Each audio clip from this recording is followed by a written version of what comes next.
You're listening to Now I've Heard Everything. Conversations with the icons of our time. They have this term blended family. I think that it's hysterical. I mean, it's like calling something rough smooth. It takes years to form a unit, and then it's a different sort of unit. I mean, it's a unit bound together by love. Writer and film producer Delia Ephron. Today on Now I've Heard Everything. I'm Bill Thompson.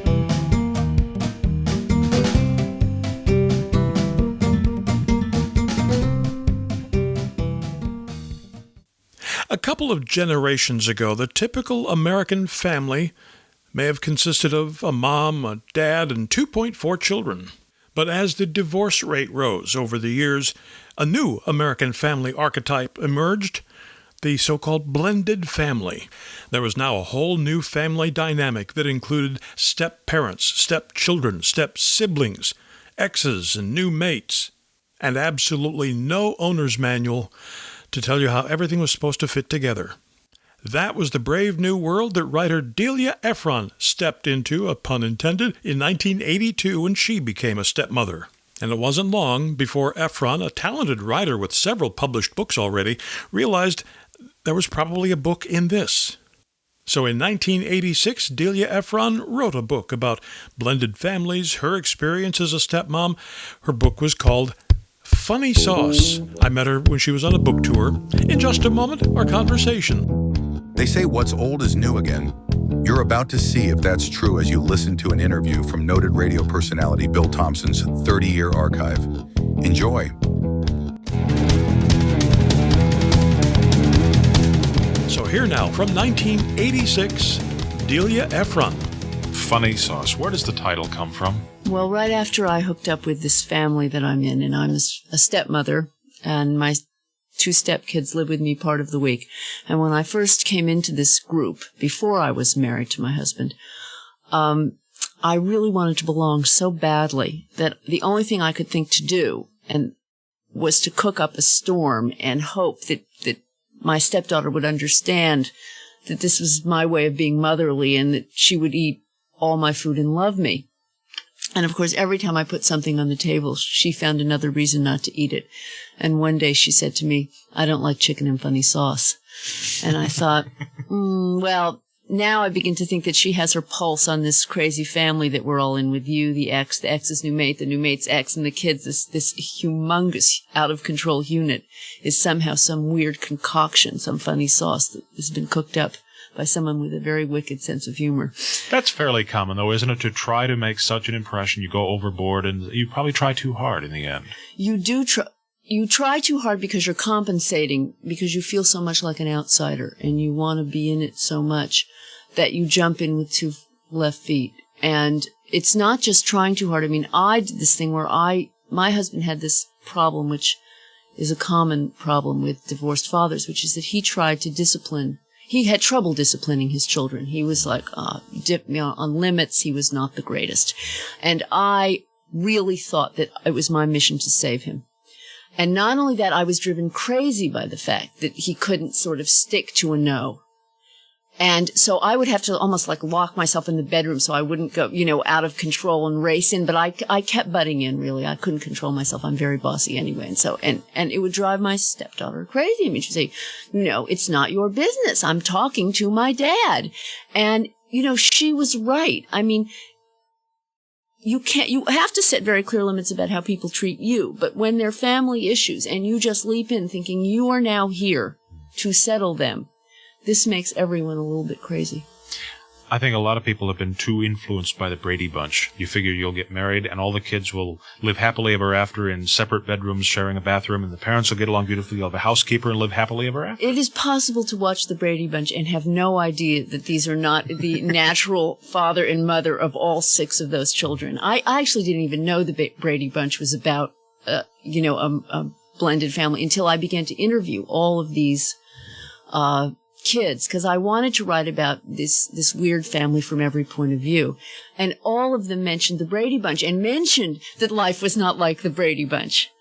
It was very, very funny. I found myself laughing. Every time I turned the page, I laughed at something else. But, I also found myself kind of grimacing sometimes and kind of, I felt uncomfortable at times. I almost felt like I wanted to cry a little bit. This is not a book that's entirely humorous, is it? It's not intended to be. I mean, I find that what interests me as a writer is pain. This is such an embarrassing thing, but I mean, when I go ouch, something happens to me that makes me feel ouch. I think, oh, there must be something funny in that. And I try to go for the truth. And what I felt was going on with these families is that nobody wants to admit how truly hostile exes are to each other, and how everything that happens in the family has another level of meaning. So if the child's pet guinea pig dies and you get the message from the ex-wife, break the news and tell her not to open the freezer compartment of the refrigerator because the guinea pig is there, you hang up the phone and you say, thank goodness the pig didn't die at my house, I would have been blamed. So that at every moment there's something else going on. And I felt the best way to get at this was through humor.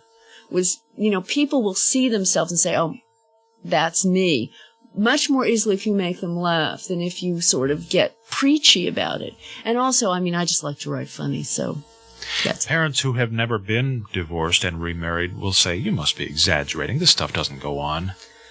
Oh, they don't have friends who have bored them to tears over their divorce stories? I mean, one of the things that happens when you get divorced is that you now have an endless supply of conversation for the rest of your life. You get to sit down to dinner with your new mate, and you always know that you can discuss the ex. Don't you have friends where you go out to dinner with them and they're always talking about, the other person? I mean, the other thing I realize is that you have this great convenient thing, which is that you have a lifetime anger at someone you're no longer married to. So any new mate you acquire is never the focus of your generalized man or woman-hating tendencies that you wouldn't have anyway if you hadn't married your ex. But at least you can keep your anger directed at someone outside of your current marriage.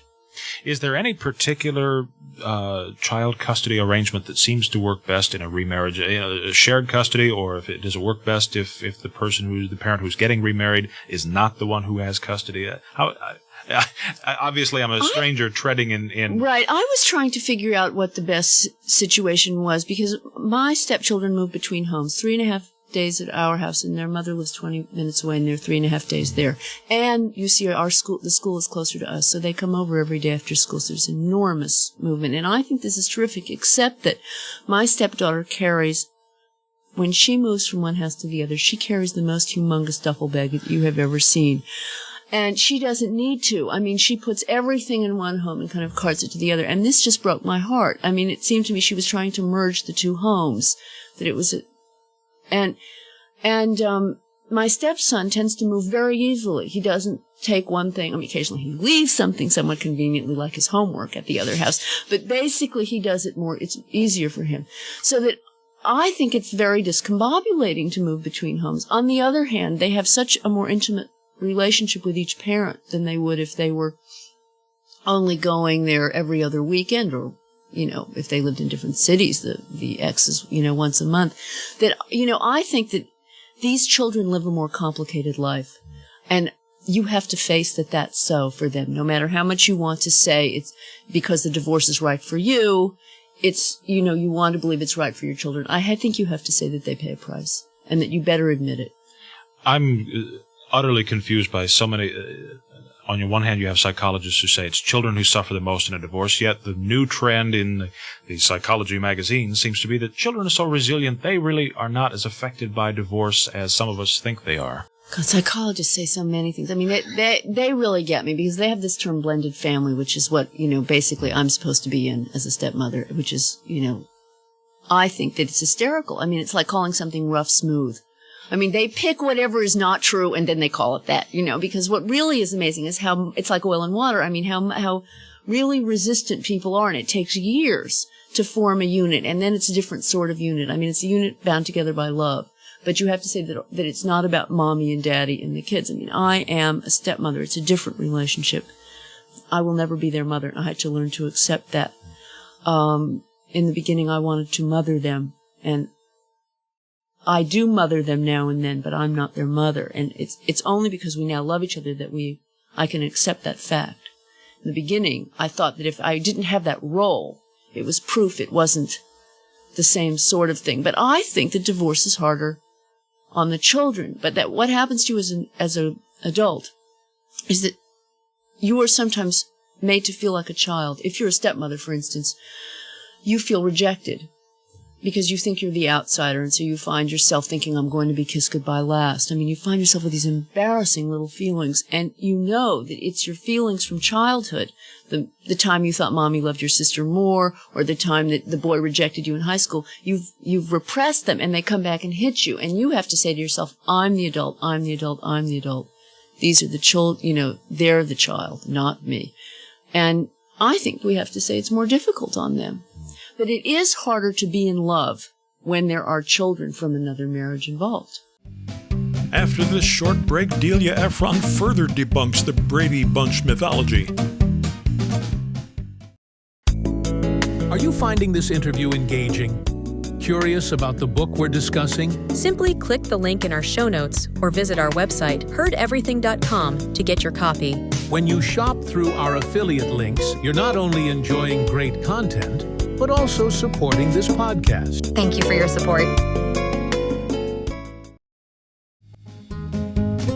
Now back to my 1986 conversation with Delia Ephron. Must be especially difficult if each single parent brings children into a new marriage. Well, a it la just the Brady multiplies Bunch. everything. Everything multiplies, because then you can get a sibling rivalry that is so complicated that I don't even know if I can make it clear on the radio. I mean, it's, you're thinking that your mother is treating the stepkids maybe better than you are being treated. Oh, she doesn't, Mom, you don't watch their sugar intake. That kind of a thing is going on all the time. Plus, parents sometimes, newly married parents will compete, whose child is the cutest, whose child is the brightest. I mean, they don't want to admit they're feeling those things, but they're checking them out. You interview parents where they've brought kids from each home, and they usually pretty much can tell you who they think, well, this child's the most sensitive, and this, of course, that's tricky because parents do that anyway with their kids. To differentiate siblings, you're always saying, well, she's the pretty one, she's the jock, you try and find these ways, and then your children end up having to live these roles down for the rest of their lives. Strange things we do to our kids. Yes. You are actually in the majority now, or let's put it this way, you're not in the minority any longer. The minority is the traditional mom and dad and 2.4 kids. It's really the minority. That are, both parents are in their first marriage. They've never been married before. Their kids have never been in another family before. That is really a shrinking number. Is that something we're going to have to get used to, or is this a temporary phenomenon, you suppose? I'm sure it's something we have to get used to. It's really weird. I read this statistic that that classic father knows best family where the mother doesn't work is now 5% of the population. That's really an amazing fact. Why I wrote this book and wrote it from all different points of view is that I felt that somebody had to really talk about the way family life was today instead of, Cosby is not the way they are. I mean, there are things in that show that make you laugh and you say, that's my family. But let's face it, these families are much more complicated, and we don't have instant solutions to all these things, as much as psychologists would like to think we do. Sometimes all we can do is say, thank goodness somebody's going through what I'm going through. Did you, I'm curious, submit your manuscript to your family for approval before your publisher? No, I didn't. The first they knew about what you wrote about them some of the things are so anecdotal about my stepchildren, and the time she shifted the gear on the car when we were going 55 miles an hour on the freeway, and I wondered what she was going to think when I wrote it. And truthfully, she knows those things happened, and she loves the book. She's very excited to have her life there. I got very lucky in that her mother fell in love recently, and I am now the establishment. So some of the things that I thought were going to be about us, she immediately said, oh my goodness, that's about mommy now. One of the really nice things is that she was able to take this experience and somehow, realize it was going on in another form. And that some of the feelings she had with me, she was having again. My stepson wishes the book were about robots. And my husband has always been great about any sort of emotion that you have, even when it's an uncomfortable one. And when I first got into this family and we were really struggling, my stepdaughter and I thought, oh my God, I don't know if I like this person, so therefore will I ever be able to love this person? And I was stepmothers feel these things, they're terrified to admit them. And I told him, and he said, course you don't. You know she's not being nice to you, and you're trying too hard, and just serve frozen food and just relax. And so he has made everything so possible that I felt there was nothing I could put in the book. Is it particularly difficult for people on this sort of a bridge generation between the traditional mom and pop and 2 kids to the now majority blended family, those of us who are in the transition period where we grew up in the solid family that never even left the neighborhood, it was the same from beginning to end, and now the families that are mobile, they're broken up, they're reblended. Is it more difficult for us than it may be for our children when they go off into the next generation? I think it is, in the sense that when you grew up, you knew what a mommy and a daddy were, and you knew what they did. So that when you became one, you may have even tried not to be like the mommy and the daddy you had or whatever, but there was someone that you identified. And what happens when you are in these new families is that you have no reference points. And this does make it difficult. And stepmothers particularly don't know what. I joke that, your main occupation is cooking, chauffeuring, and criticizing. But in fact, in a sense, you are constantly doing a little mothering, a little daddying, a little of the maid, and sometimes you feel like a sibling. You even feel like a kid, so that you're bouncing around from one role to another, never absolutely sure what in the world you're supposed to be doing. And I think that nobody knows how to be a divorced father. Nobody knows exactly how you make that time with your child work. There's a thing that happens when a child moves from one family to another where just when she's leaving one house, she'll say, "Oh, Daddy, I've got to take this thing. I've just got to take this. I love it so much. I'll bring it back. I really will." And he thinks to himself, "Oh my gosh, she wants to take something from my house to my ex's house, and maybe she's manipulating me, whatever it is." It feels powerful. It feels like this big, and in fact, it's happening. It happens in every home. It's about, at that moment, she needs to take something from one house to the other. And maybe she is trying to play him a little. He makes a decision either way, but it feels like it's not an experience he identifies from his own growing up. He doesn't know what's happening in every other home around the country. The sudden need, to see, will you let me take this thing? It's like all the ways that you got tested, you knew that children tested. You never knew there were these new ways. In the years after our interview, Delia Ephron became a very successful screenwriter, writing movies like You've Got Mail, The Sisterhood of the Traveling Pants, and Hanging Up.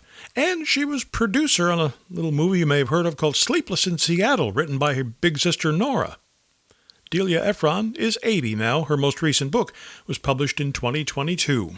Now you can get your copy of Funny Sauce by Delia Ephron by tapping the link in our show notes, by clicking the link in the description below if you're listening to this on YouTube, or by going to our website, heardeverything.com. We may earn an Amazon commission if you make a purchase.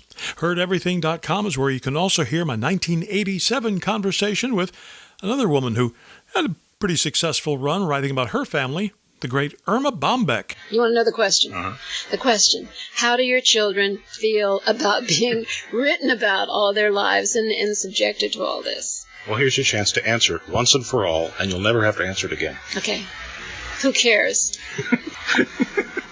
And my 1993 conversation with the actress who played a stepmom famously on TV, Suzanne Summers. The one thing I try to portray is a nurturing mother, not sappy, because I'm a comedian and part of my job is to make people laugh.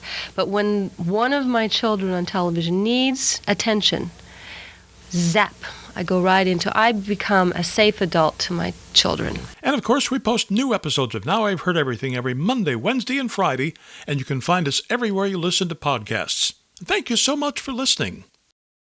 Well, this concludes Season 6 of Now I've Heard Everything. And thank you so much for listening to us all year. Our new season, Season 7, will begin on Monday, January 6th, 2025. I still have thousands of interviews in my archive ready to share with you, but there's also going to be something new and exciting in Season 7, so I hope you'll join us. Until next time, I'm Bill Thompson.